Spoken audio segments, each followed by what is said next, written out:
빌립보서는 장수가 4장밖에 안 됩니다. 그리고 절로 해도 104절밖에 안 되는 짧은 서신입니다.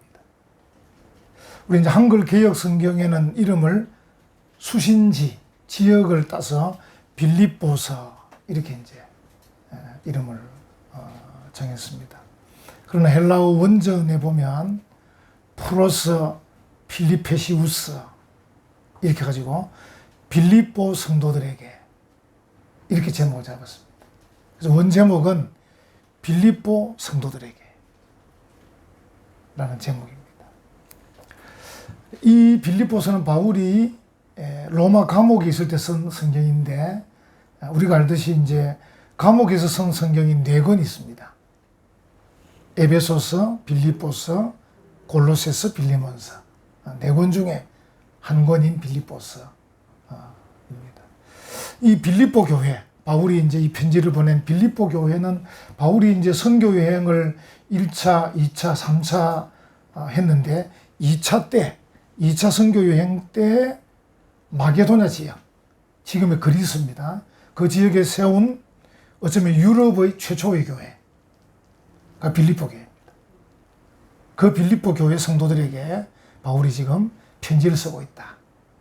시기적으로는 바울이 이제 로마 감옥에 1차 처음으로 갇혔을 때 AD 한 62년, 63년경인데 그 시기에 그 로마 감옥에서 빌립보 교회 성도들에게 편지를 쓴 것입니다. 내용은 굉장히 소박합니다. 성도들의 삶에서 일어나는 아주 일상적인 내용들을 다루면서 아주 원칙론적으로, 아주 원칙적으로 그랬었습니다.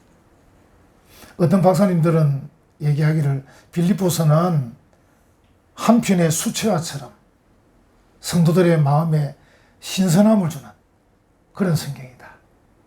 그렇게 표현합니다.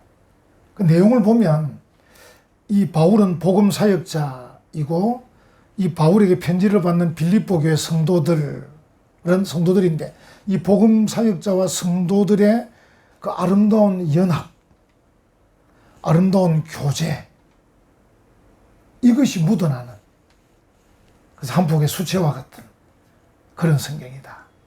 이렇게 말합니다. 바울이 감옥에 있으면서 편지를 썼는데 그가 기쁨을 계속 표현을 합니다.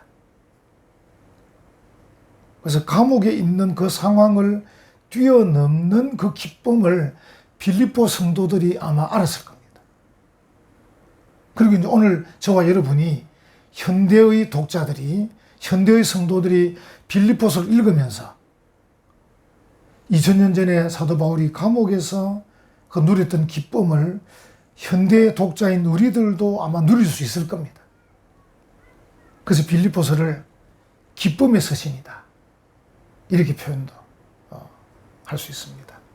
그래서 읽어보시면 빌립보서 안에는 기뻐하란 말이 여러 번 나오고 있고 우리가 도무지 이해할 수 없는 그런 내용입니다. 왜냐하면 감옥에 있는 사람이, 옥에 갇힌 사람이 바깥에 있는 사람들에게 기뻐하라 이렇게 말하고 있으니까 도무지 이해할 수 없는 그런 내용을 우리가 읽게 됩니다. 그러면서 우리 그 속에서 복음, the gospel, 복음을 깨닫게 되는 거죠. 이게 복음이구나 하는 것을 깨닫게 되는 것이죠. 사도 바울이 이제 편지를 쓰면서 자신을 소개합니다. 이건 이제 그 당시의 스타일입니다. 우리나라 편지는 보면 받는 사람을 먼저 쓰죠. 아무개야 읽어보아라. 쭉 쓰고 마지막에 몇 년 몇 며칠 아버지가.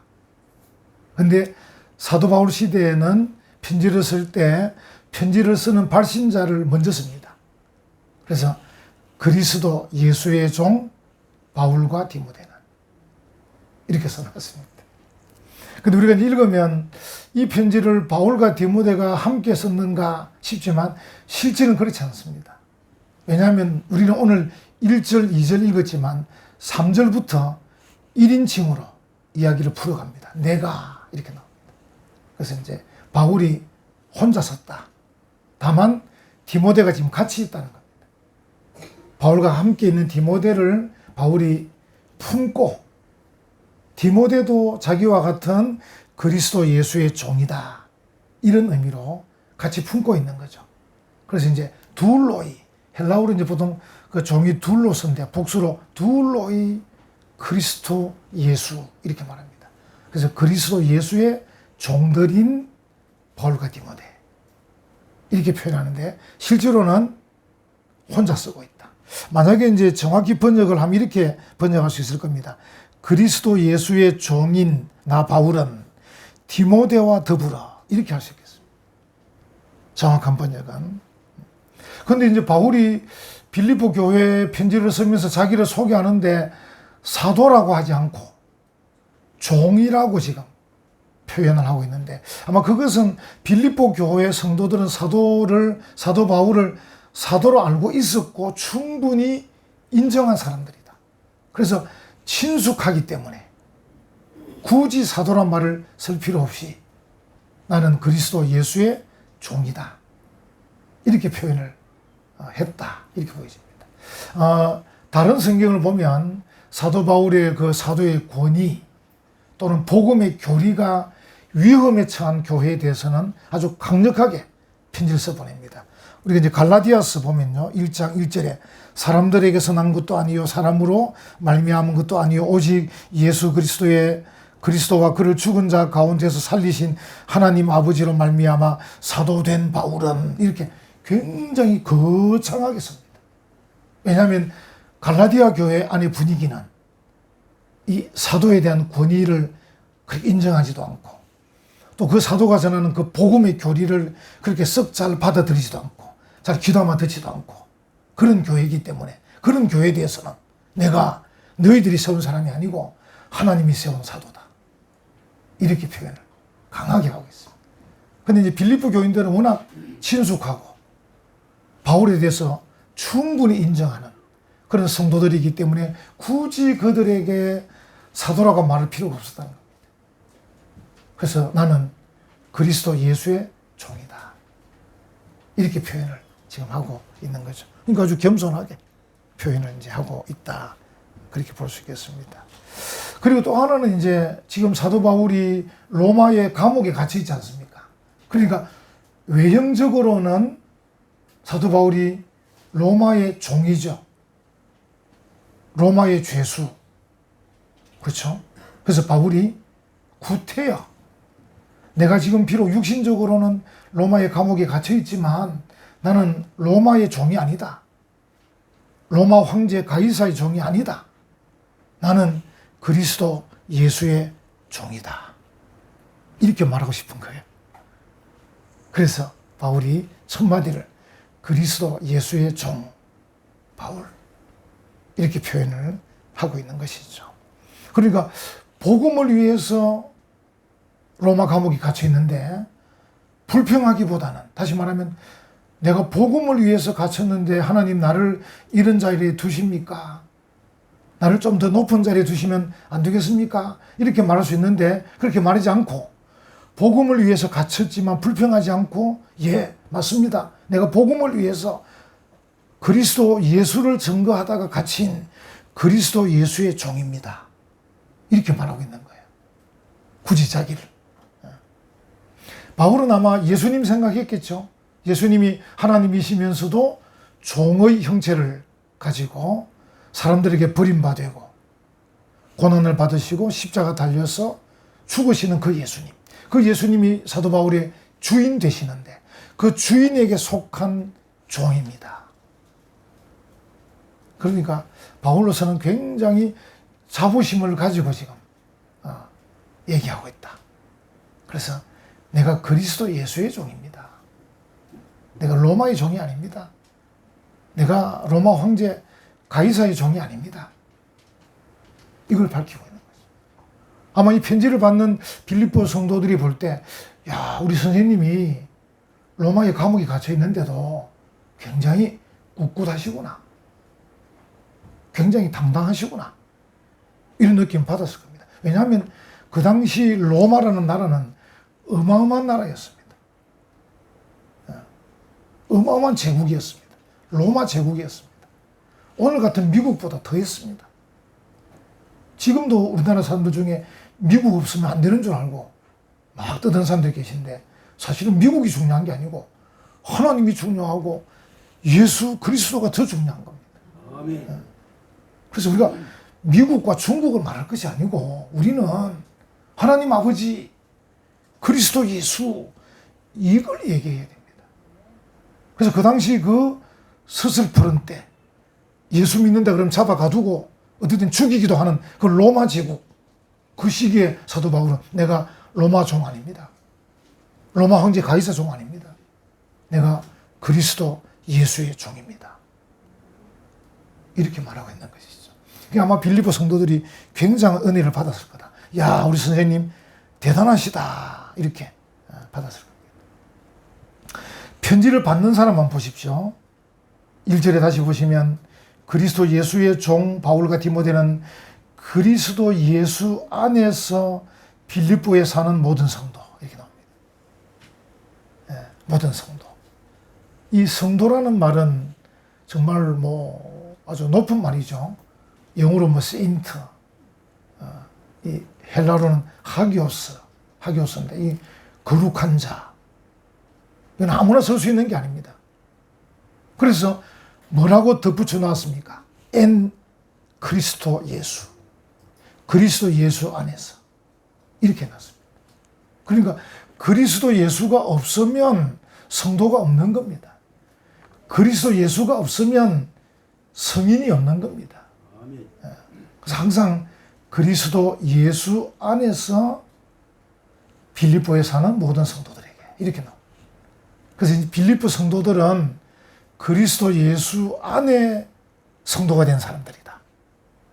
그렇게 표현할 수 있습니다. 우리가 외우는 왜 고린도후서 5장 17절 누구든지 그리스도 안에 있으면 새로운 피조물이라. 이전 것은 지나갔으니 보라 새 것이 되었도다. 할렐루야. 그 말씀이죠. 그러니까 바울이 지금 나는 그리스도 예수의 종이고 이 편지를 받는 너희들은 그리스도 예수 안에 성도들이다. 이렇게 표현을 하고 있는 거예요. 그 당시에 로마 황제 가이사가 주님인 시대, 가이사가 주인입니다, 주님입니다 고백하는 시대에 아닙니다. 우리는 그리스도 예수의 종입니다. 우리는 그리스도 예수 안에서 성도들입니다. 이걸 바울이 지금 계속 말하고 있는 것이죠. 그래서 나는 그리스도 예수의 종인 바울이고 내 편지를 받는 너희들은 그리스도 예수 안에 성도된 자들이다. 이렇게 이제 그 정확한 신분을 얘기를 해주고 있는 것이죠. 지금 사도 바울이 로마의 감옥에 있다 그랬죠. AD 한 62년경, 63년경인데 로마의 감옥에 있는 게 우연한 게 아닙니다. 여러분과 제가 어떤 자리에 있는 것, 제가 지금 이 김해 장류 유라에 와서 개척하는 것 우연한 것 아닙니다. 제가 목사가 되면서 여러 가지 옵션이 있었습니다. 공부를 다 하러 외국에 갈 수도 있었고 여러 가지 있었습니다. 서울에 갈 수도 있었고.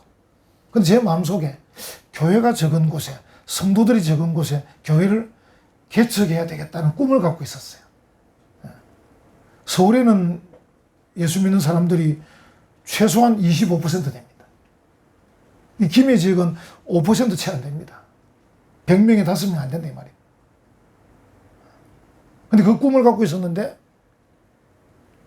창원에서 개척할 수 있는 기회도 한번 주셨고 또 이번에 이 김해에서 개척할 수 있는 기회도 주시고 제가 조금만 더 젊었으면 한 번 더 개척할 수 있었는데 좀 그게 좀 아쉽습니다. 원래는 3번 좀 하려고 그랬는데. 그러니까 우연한 게 아니라는 거죠. 사도 바울이 감옥에, 로마 감옥에 있는 게 우연한 게 아니었습니다. 왜냐하면 바울이 로마에 가고 싶어 했습니다. 왜냐하면 그 당시 그 지중해를 끼고 있는 그 세계의 중심이 로마였습니다. 내가 로마에 가서 복음을 전해야 되겠다. 꿈을 갖고 있었어요. 그리고 하늘에서 바울에게 그 꿈을 주셨어요. 하늘에서. 그리고 바울 마음속에 열망이 불탔어요. 열망이. 한 군데 보면요. 로마서 1장 15절에 보면 그러므로 나는 할 수 있는 대로 로마에 있는 너희에게도 복음 전하기를 원하노라. 이렇게 했어요. 할 수 있는 대로 내가 로마에 가서 복음을 전하기 원한다. 그러다 보니까 로마에 가게 됐어요. 여러분 아시지만 사도행전을 보면 사도 바울이 사소한 일로 잡히게 됩니다. 그래서 이제 그 당시 로마에 의해서 통치권을 받은 그 식민지의 그 왕들이 이 바울을 신문해 보니까 그렇게 붙잡아 놓을 죄가 없는 겁니다. 그래서 바울을 풀어주려고 합니다. 근데 바울이 풀리기를 원치 않습니다. 내가 이 1심, 2심에 만족하지 않고 3심으로 로마 황제에게 가서 내가 재판받고 싶다. 이렇게 합니다. 보통 사람 같으면 을시군하고 풀려날 겁니다. 기소유예로, 집행유예로 풀려나면 됩니다. 근데 바울은 싫다. 시시비비 좀 더 따지자. 이래가지고 난 로마로 가고 싶다. 이래서 사도 바울이 죄수의 몸으로 로마로 갑니다. 바울은 대단한 사람이에요. 꿈을 가졌을 뿐 아니라 그 꿈의 열망. 내가 죄수의 몸이든 자유인의 몸이든 아무 관계없다 생각하는 겁니다. 실제로 바울은 로마 감옥에서 그 당시 로마 정부에서도 바울을 보니까 특별한 죄가 없는 거예요. 그리고 이 사람을 아주 엄하게 가둘 필요가 없어서 연금 상태로 둡니다. 사람들을 왕래하게 해줍니다. 그냥 그 집 안에서만 있어라. 그래서 바울의 집에 드나드는 사람들에게 바울이 복음을 전합니다. 자기를 관할하는 그 간수들에게 복음을 전합니다. 그래서 바울은 내가 죄수의 몸으로 가든 자유인의 몸으로 아무 관계없다. 왜냐하면 나는 그리스도 예수의 종이기 때문에 나는 자유한다. 내가 지금 어떤 상태인지 아무 관계없다. 그래서 내가 로마에 가야 되겠다. 그래서 로마로 가는 겁니다. 그래서 바울이 로마의 감옥에 갇혀 있는 것은 우연한 게 아니었다. 그리고 이제 이 바울이 준비를 철저히 합니다. 로마에 갈 준비를. 그래서 이제 로마의 교인들이 좀 있었습니다.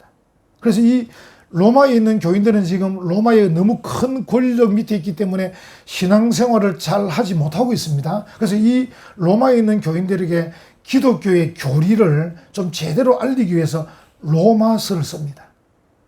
로마서를. 아까 말씀드렸지 않습니까? 로마서 2장 15절. 그러므로 할 수 있는 대로 로마에 있는 너희에게도 복음 전하기를 원한다. 내가 갈 거다. 근데 가기 전에 먼저 이 성경을, 이 편지를 읽어보고 있어라 하고 쓴 게 로마서입니다. 여러분, 이 성경 중에 기독교 교리를 가장 잘 체계화해서 쓴 성경이 로마서입니다. 여러분이 기독교 교리가 뭔가, 복음이 뭔가, 어떻게 하면 구원받는가 알고 싶으면 로마서 읽어보면 됩니다.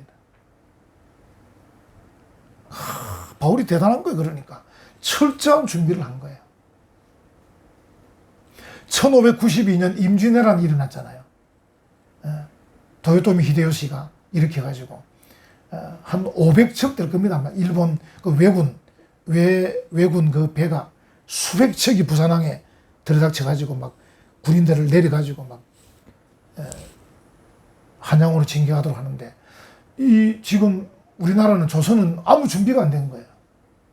그래서 사실은 동래성에서 좀 막아줘야 되고 이 성들마다 좀 막아주면서 며칠씩 끌어주어야 점점 군사를 모을 건데 지금 우리 대한민국도 제가 최전방에 소대장을 했기 때문에 최전방에 DMZ 거기도 보면 다 준비가 되어 있습니다. 북한이 쳐들어와도 이곳 부산 창원까지 쉽게 못 내려오고 딱 되어 있습니다. 앞에서 일단 소대가 한 30명이 죽기를 각오하고 막습니다. 한 하루 이틀 버팁니다. 그럼 그 뒤에 중대가 한 150명이 또 한 3, 4일을 버팁니다. 그 사이에 전 후방에 예비군 동문령을 내립니다. 그러면서 북한을 막을 수 있는 준비를 좀 해놓았습니다. 심지어 죄송한 표현이지만 죽을 그 진지를 다 파놨습니다. 그 안에서 자기 다 죽습니다. 우리 군인들. 앞에 있는 군인들은. 최전방 군인들은 죽게 되어 있습니다. 그 앞에서. 다 이렇게 참호를 파놓았습니다. 준비가 다 되어 있습니다. 근데 임진왜란이 발발한 그때 조선은 준비가 안 됐어요. 그러니까 동래성이라든지 양산이라든지 이게 너무 빨리 무너져 버리니까 한양에서 준비할 틈이 없었어요. 근데 이순신 장군이 철저히 준비했어요. 전쟁이 일어날 줄 알고. 그래가지고 이제 이 부산항에 집결해 있는 그 수백 축의 왜군을 상대하기 위해서 이 조선 수군이 출동을 합니다. 처음으로. 조선 수군이. 근데 전라 우수영 이혁기라는 그분은 오지도 않고 할 수 없이 이제 전라 좌수영의 이순신과 경상 우수영의 원균하고 두 부대가 합세해서 가는데 제가 그 자료를 보니까요. 이렇게 되어 있습니다. 이순신이 이끄는 전라 좌수영은 판옥선 24척, 협선 15척, 포작선 46척, 총 85척이었습니다. 이게 이 볼품없는 숫자입니다. 왜군에 비하면. 왜군은 한 500척 되니까. 그런데 함께 합류하는 경상우수용 원균이 이끄는 경상우수용의 배는 판옥선 4척, 협선 2척이 전부였어요. 그 경상우수용은 준비를 안 했다는 겁니다. 이순신은 어쨌든 자기가 속한 전라 좌수영 여수를 중심으로 최대한 배를 만들고 최대한 전쟁 준비를 했다는 거예요. 그래가지고 이 처음 출동한 이 출동에서 큰 성과를 이루죠. 내죠. 그러니까 이순신 장군이 승리했다는 것은 준비가 잘 됐다. 그런 뜻입니다. 자기가 할 수 있는 최선의 준비를 했다. 사도 바울이 이 로마서를 썼다는 것은 그걸 나타내 주는 겁니다. 제가 로마서를 보면서 이순신의 이 전쟁 준비가 떠오르더라고요. 그러니까 바울이 로마의 감옥에 있는 것은 우연한 일이 아니다. 그가 꿈꾸었고 하나님께서 허락하셨고 열망을 가졌고 철저히 준비했다. 그래서 이미 바울이 로마에 갔을 때는 로마 성도들이 바울의 로마서를 읽고 있고 바울이 연금 상태에 있으니까 드나들면서 바울과 교제할 수 있었다. 여러분 나중에 이태리 로마에 가보십시오. 로마에 가면 카타콤베라고 로마의 그리스도인들이 로마의 박해를 피해서 지하로 파고 내려간 지하 교회를 볼 수 있습니다. 거기서 그들이 300년 이상 버팁니다.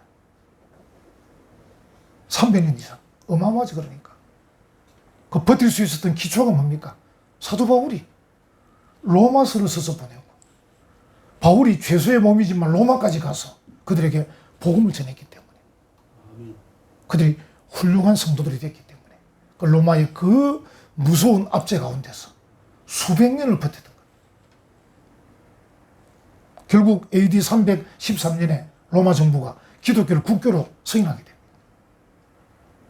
그래서 자유롭게 이제 하나님 믿어라 이렇게 하게 됩니다. 바울이 이제 죄수의 몸으로 로마에 갔지만 그 사건은 엄청난 사건이었어요. 그 당시 로마 제국, 로마 더 엠파이어, 로마 제국이었습니다. 엠파이어.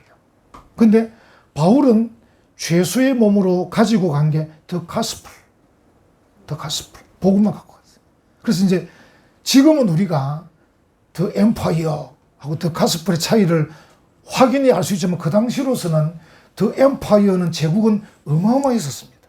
근데 더 가스플은 또 보니까 바울이 죄수의 몸으로 온 겁니다.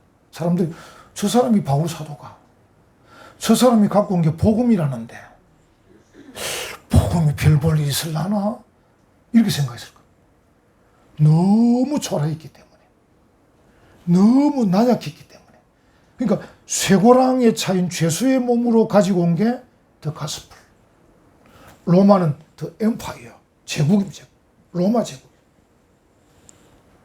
로마는 황제는 왕관을 쓰고 있고 홀, 지휘봉을 들고 있습니다. 어마어마한 힘입니다. 로마 황제의 이 홀에 의해서 세계가 그냥 움찔하는 겁니다. 근데 사도 바울은 보니까 뭘 들고 왔다 그러는데 그것도 가스플 별거 아닌 것이 보이는 거예요. 본인은 뭡니까? 초라한 모습입니다. 근데 그 바울이 그곳에서 계속 복음을 전합니다. 복음을 전하는데 어느덧 로마의 왕관이 로마의 홀이 더 가스플 앞에 무릎을 꿇습니다. 그래서 그 이탈리아를 복음으로 물들이고 전 유럽을 복음으로 물들이는 놀라운 일을 하게 되는 거죠.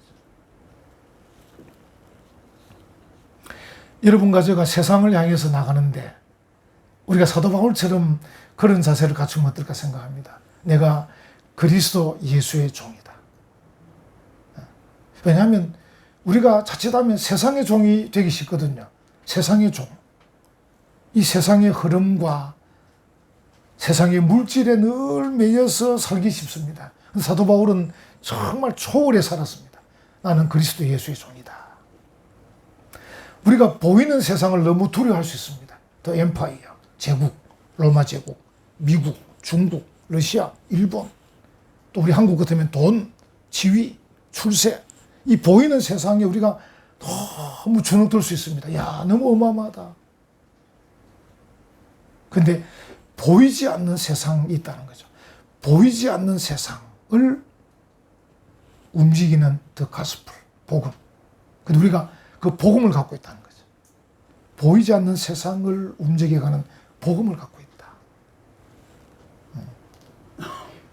그래서 우리가 힘을 내야 되고, 여러분과 제가 만약에 보이는 세상을 두려워하지 않고 보이지 않는 이 복음을 가지고 세상을 향해서 나가면 여러분과 저도 사도 바울처럼 쓰임받게 되어서 세상을 변혁시킬 거다.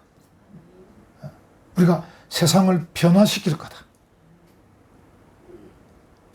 이 시대에 어마어마한 일꾼으로. 아마 사람들이 정확히는 몰라도 우리를 바라보면서 뭔가 있는 사람 같은데, 그냥 보기에는 별것 아닌 것 같고, 그러나 좀 더 자세히 보니까 뭔가 있는 것 같은 그런 사람. 믿음의 사람이고 복음을 가진 사람인 겁니다. 여러분과 저도 오늘 이 세상을 살면서 사도 바울처럼 세상, 보이는 세상에 흔들리지 말고 나는 그리스도 예수의 종입니다. 담대하게 나아가는 멋진 이 시대의 사도 바울 같은 멋진 성도들 되시기를 간절히 축원합니다. 아멘.